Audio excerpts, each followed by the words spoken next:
É, uma das coisas que eu sempre digo é que o que eu tenho com a música não é implicância, né? O que basicamente eu penso sobre o funk, por exemplo, não é implicância com funk. O grande problema é que você está num mundo onde tudo aquilo que é falado gera uma certa influência. E quando você tem uma música que incessantemente é tocada, você entra num carro, por exemplo, né, de outra pessoa, talvez você não escute funk, mas você entra num carro de uma outra pessoa para pegar uma carona, essa pessoa está escutando um funk. Então, de quebra, você também escuta. E você está em um determinado ambiente, alguém põe um funk para tocar. Então, de uma certa forma, você também escuta. O que acontece? Acontece que, se você for parar para analisar, você vai perceber também que quando você escuta uma música, às vezes ela fica ruminando na cabeça, né? Então você, de uma certa forma, escuta um funk e aquele funk fica reverberando. E reverbera, e reverbera, e reverbera, e reverbera. E você fica pensando muitas vezes na letra também. E quando você tem uma comunicação muito maciça, isso inclusive é psicologicamente comprovado, né? Quando você tem uma comunicação muito maciça, essa comunicação de uma certa forma, ela acaba introjetando-se no inconsciente. E ela acaba, de uma certa forma, compondo você. Entende? Bom, eu lembro que uma vez tinha uma música onde se cantava, né? Vai descendo na boquinha da garrafa. É na boquinha da garrafa. É uma música bem antiga, né? Isso tocava diretaço, né? Isso estava sempre por aí, essa música estava sempre rodando por aí.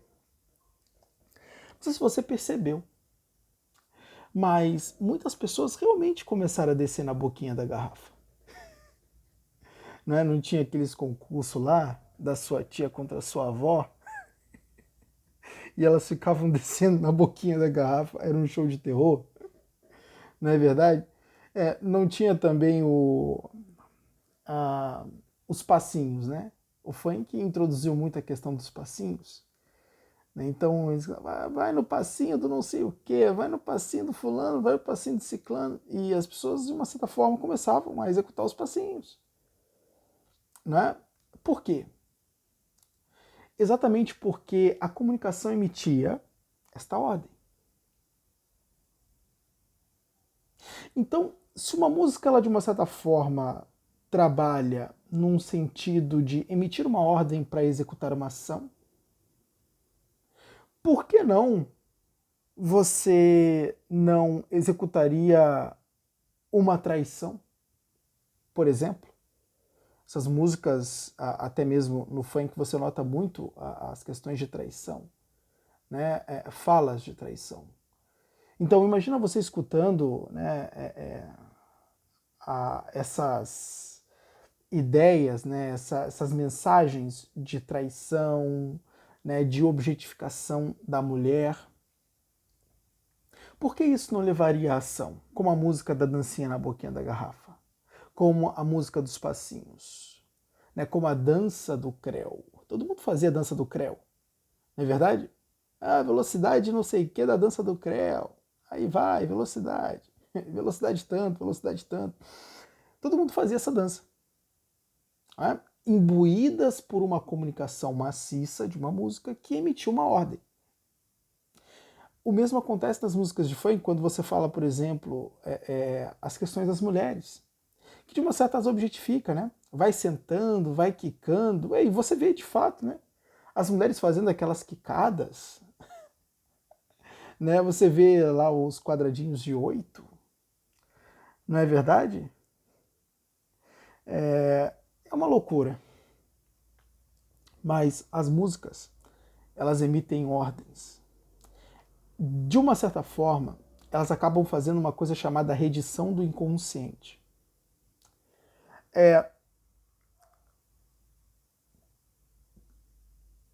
Se você for observar as propagandas do partido, por exemplo, nazista, você vai ver que eram tudo pautadas na redição do inconsciente. Todas elas. Todas as propagandas do partido nazista eram assim. Ou seja, consistia em você repetir algo milhares e milhares de vezes até que aquilo, de uma certa forma, introjetasse no inconsciente do indivíduo e reeditasse o inconsciente dele. Ou seja, ele passaria a se libertar das crenças que possuía para adotar aquelas comunicadas exageradamente. Entende? Então, quando acontece de você escutar uma música, essa música possuir uma mensagem e você o tempo todo ficar ali escutando aquela música, em contato com aquela mensagem, essa mensagem, você não vai perceber esse processo. Você não vai perceber esse processo.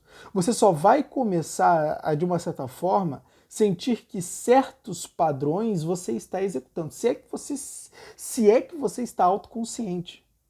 Porque essa função de autoconsciência não é todo mundo que tem, ou seja, a consciência da consciência. Né? É quando você, de uma certa forma, percebe os comportamentos que você está executando na realidade. Entende? Nem todos têm a capacidade de ter essa autoconsciência. Logicamente, eles não percebem. Né? Então, muitas vezes estão, como muitas músicas do funk sugerem, você colocar Boa Noite Cinderela na bebida da menina para levar a menina para a cama.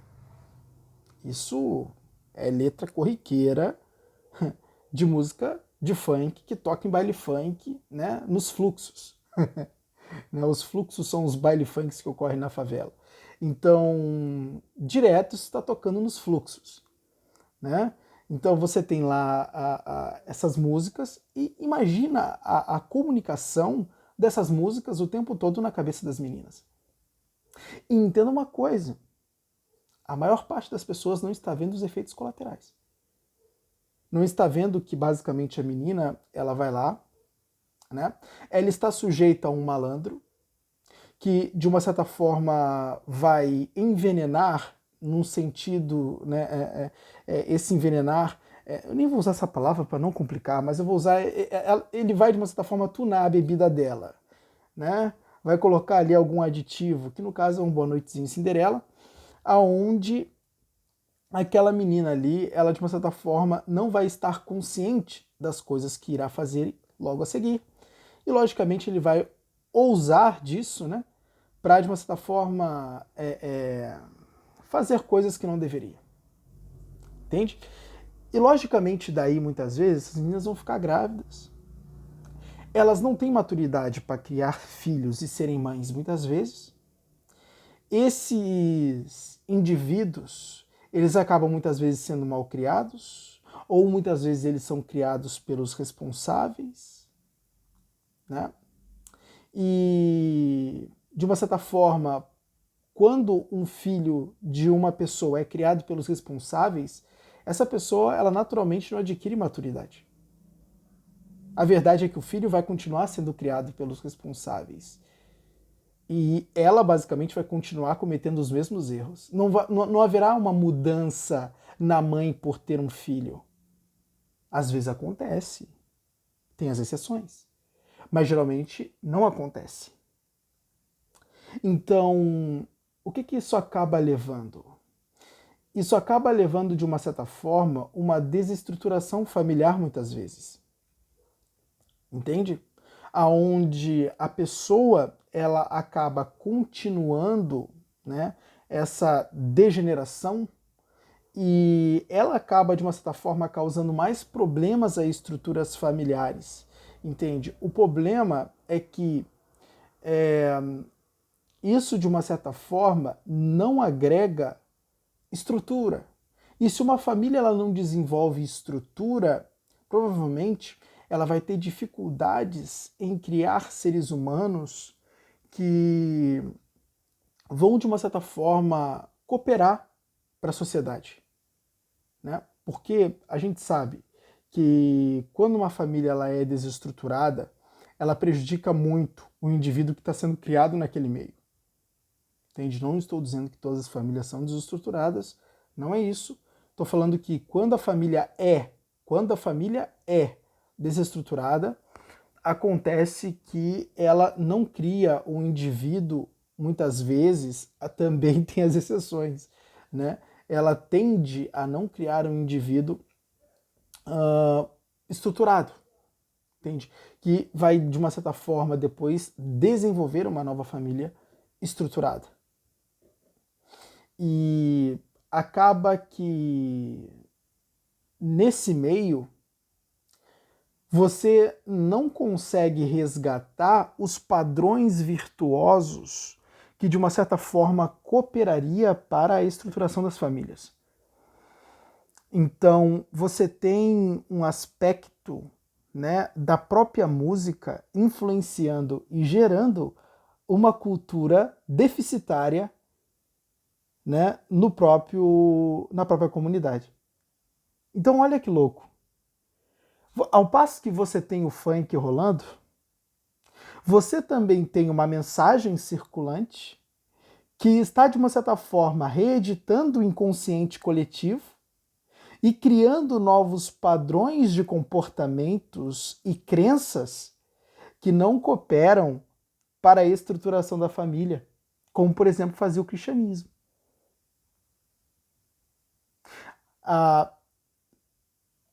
As igrejas, né, inicialmente foi a Igreja Católica, né, depois o protestantismo vai nascer de uma reforma da Igreja Católica com Martinho Lutero, né, e logicamente a gente vai ter o cristianismo tanto católico como protestante financiando uma cultura bem mais arrojada para as pessoas. Entende? Então, basicamente, a própria religião cristã, né, ela traz para a sociedade determinados padrões que cooperam intelectualmente para a vida deles. Não é à toa que essas religiões prosperaram muito. Né? Exatamente por quê? Porque quando o indivíduo ele se sentia sem base intelectual na vida, onde ele ia procurar? Numa igreja. E basicamente a igreja fornecia para ele aquilo que a cultura local não fornecia. Então você tinha a igreja como um fornecedor cultural, mas era uma cultura mais elevada. Tem de bom ânimo, no mundo tereis aflições, mas eu venci o mundo. Né? Deus está contigo. Né? Como é que é? A tua vara e o teu cajado me consola, deita-me nos verdes pastos, né? Nos campos verdejantes. Né? Ilumina minha alma, conduza-me. Né? Então, você tem esse relacionamento com Deus que dava esperança para viver, que dava norte. E hoje você pega uma música comum com uma letra fraca e o que você recebe? Quica, senta e rebola. Entende? Põe Boa Noite Cinderela na bebida dela e ela vai ficar facinho. Onde isso leva? De uma certa forma, isso gera degeneração. E quando você tem uma degeneração cultural, você tem uma bazuca apontada para uma sociedade. E é uma bazuca poderosa. Por quê? Porque ela vai atacar exatamente aonde de fato dói mais, que é na moral. Quando os seres humanos eles perdem os seus valores por completo, não existe mais sociedade. Porque não é possível viver na desordem. Você só vive na ordem. A desordem, ela muitas vezes vem para trazer a ordem. Mas nesse caso, a desordem seria apenas pela desordem. Então é complicado.